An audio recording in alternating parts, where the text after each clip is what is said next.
Nadiskubre sa Butuan City, Agusan del Norte ang pinakamalaking balangay o sinaunang sasakyang pandagat na ginamit ng ating mga ninuno.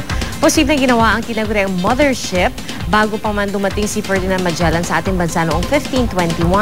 Balita natin ni Dano Tingkungko. Gamit ang mga ganitong balangay na pag-ugnay ng ating mga ninuno ang pulo-pulo nating bansa na nahahati ng katubigan. Ang kasaysayan ng mga ito, unti-unti pang nabuo noong dekada 70 nang unang maitala ang pagkakabaon ng ilan sa mga ito sa Barangay Libertad sa Butuan City. Mayo ng nakaraang taon, lalo pang nadugtungan ang kwento ng mga sinaunang sasakyang pandagat sa pagkakahukay ng balangay na ito sa Butuan.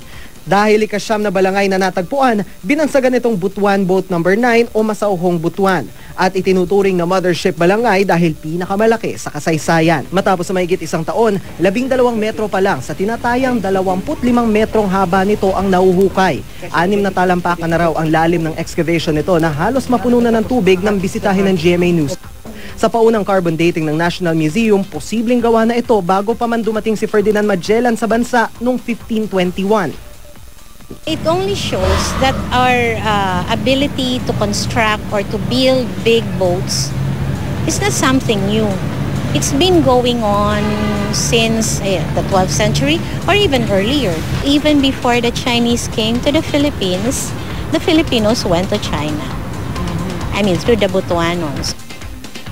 Ang problema lang, hindi maipagpatuloy ang paghuhukay dahil kinulang daw sa pondo. Umaasa ang lahat na matutuloy ang paghuhukay sa Setyembre gaya ng plano ng National Museum para ganap ng maiangat ang balangay sa Hunyo ng susunod na taon. Oras ang hinahabol pero maingat din ang paghuhukay para hindi masira ang balangay na nakakamanghang hindi pinasok ng anumang peste o nabulok sa kabila ng matagal na pagkakabaon. Present status ng bangka, it's underwater also. We just let the water seep in and then leave it at that because it's more protective than if we have to dry it. Kasi ang mangyayari, pag drinay mo yan, magpupulbos yung kahoy kasi organic yun. So if you expose that to a different environment without conservation, proper conservation, then it becomes useless and then it will disintegrate. Eventually, wala na tayong aabutan. Aalamin din kung paano nabaon ang mga balangay, kung dahil ba sa landslide o itinago ng mga sinaunang Pilipino nang dumating ang mga Kastila.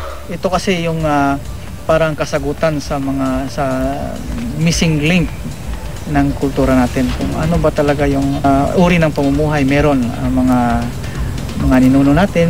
Pero ngayon pa lang, higit sa pagbibigay linaw sa nakakubli nating kasaysayan, pinagtitibay nito ang matagal na nating alam na sa ating dugo nananalaytay ang tibay at pagiging maparaan sa anumang hamon ng buhay.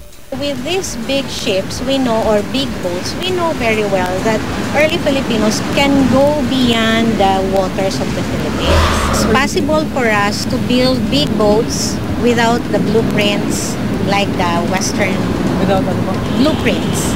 I mean, it's something that is in the mental, it's a mental template. Dano Tingkungko, GMA News.